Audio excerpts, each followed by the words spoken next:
Hello बच्चों, let's read this question. This question says explain why many heavy nuclei undergo alpha decay but do not spontaneously emit neutrons or protons.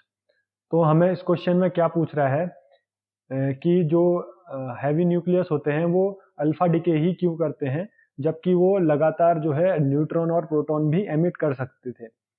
तो इस question का जो की concept है वो है अल्फा डिके।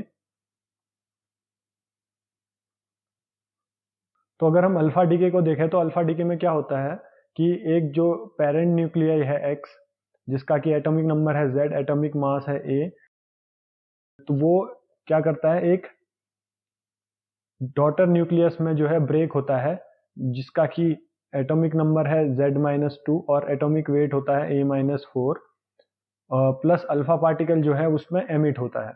तो अगर मैं एक हैवी न्यूक्लियस, सपोज ये एक हैवी न्यूक्लियस है और इसमें बहुत सारे प्रोटॉन और न्यूट्रॉन्स हैं, तो अल्फा डीके में क्या होता है कि जब जब जो ये क्योंकि जैसे जैसे हमारा साइज जो है बढ़ता है न्यूक्लियस का, हमारा जो है न्यूक्लियर फोर्स, क्योंकि शॉर्ट रेंज फोर्स होते हैं, लेकिन जो हमारे कुलम फोर्स है वो क्या है, लॉन्ग रेंज फोर्स है। तो जो हमारा न्यूक्लियर फोर्स है, न्यूक्लियर जो फोर्स है वो है शॉर्ट रेंज, तो वो शॉर्ट रेंज है। और जो हमारा कुलम फोर्स है वो क्या है, वो जो है लॉन्ग रेंज फोर्स है। तो लॉन्ग रेंज जब फोर्स होगा तो वो अगर जैसे जैसे साइज बढ़ेगा तो हमारा जो ये प्रोटॉन है वो एक दूसरे पर रिपल्शन जो है वो कर सकते हैं, लेकिन जो हमारा न्यूक्लियर फोर्स है वो बहुत छोटी जगह पे लगता है, मतलब छोटे एरिया पे लगता है, छोटे डिस्टेंस पे ही लगेगा। तो उसकी वजह से क्या होता है कि ये जो न्यूक्लियस है हमारा अनस्टेबल होने लगता है। और जब ये अनस्टेबल होता है तो वो क्या करता है कि हो सकता था कि वो अपने जो है अपने जो प्रोटॉन है और न्यूट्रॉन है उनको एमिट कर देता या उसको बाहर निकालता, लेकिन वो जब जब भी कोई न्यूट्रॉन और प्रोटॉन को हमको न्यूक्लियस से बाहर निकालना हो तो उसके लिए हमको उसको काइनेटिक एनर्जी उसकी सफिशिएंट होनी चाहिए ताकि वो न्यूक्लियस से बाहर निकल सके। अगर हम ऐसे ही न्यूट्रॉन और प्रोटॉन को बाहर निकालेंगे तो हमको एक्सटर्नल सप्लाई देनी पड़ेगी, लेकिन अल्फा डीके जो होता है वो स्पॉन्टेनियस होता है, मतलब वो तो खुद उसमें हमको कोई एक्सटर्नल जो है सप्लाई नहीं देनी पड़ती है।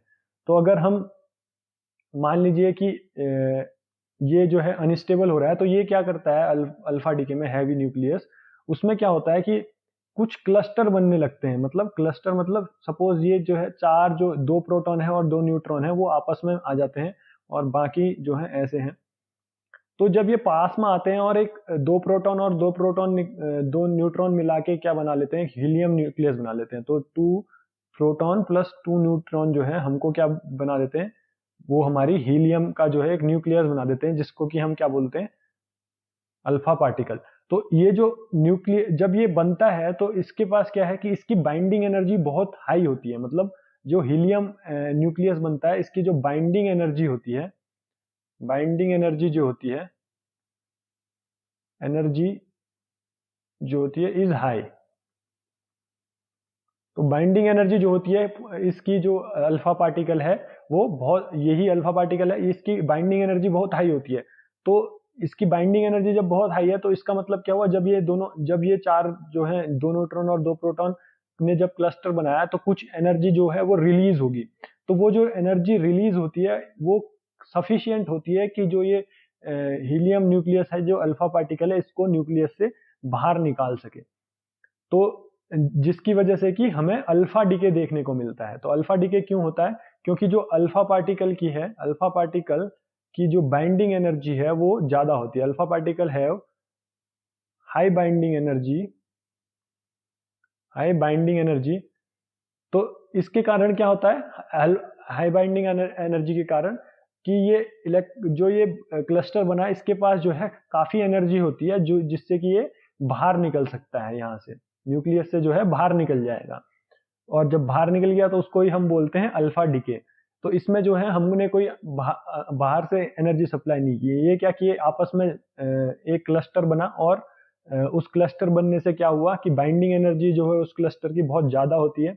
तो बाइंडिंग एनर्जी ज्यादा हुई तो कुछ जो एनर्जी जो रिलीज होगी वो क्या करेगी, इस हीलियम हीलियम जो न्यूक्लियस है उसको बाहर न्यूक्लियस से निकाल सकती है। तो फिर क्वेश्चन आता है कि हमारा जो बाकी जो क्लस्टर है, बाकी जो हमारा है मतलब क्लस्टर जो है इससे ज़्यादा बड़ा क्यों नहीं बन सकता, मतलब 4 ही क्यों है उसमें, कुछ और 5-6 न्यूक्लियस 5-6 जो है न्यूक्लियॉन्स क्यों नहीं है।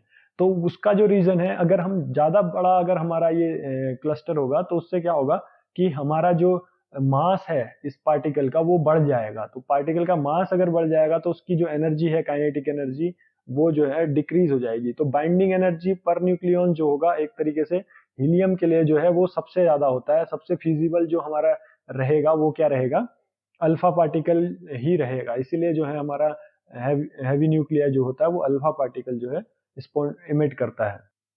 तो alpha particle have high binding energy, so they can have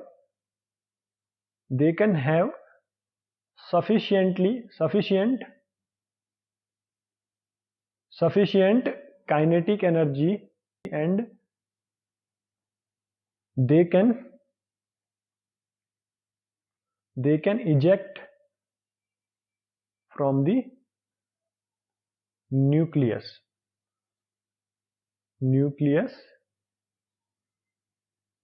easily। तो हमारा जो अल्फा पार्टिकल होता है उसकी क्या है, alpha particles have high binding energies, so they can have sufficient kinetic energy and they can eject from the nucleus easily. हमारे पास जो ये क्लस्टर है इसकी जो एनर्जी है वो काइनेटिक एनर्जी जो है बहुत हाई हो जाती है, जिसकी वजह से कि ये न्यूक्लियस से बाहर आ सकते हैं, इजेक्ट हो सकते हैं easily. I hope you understand this question very well. Best of luck.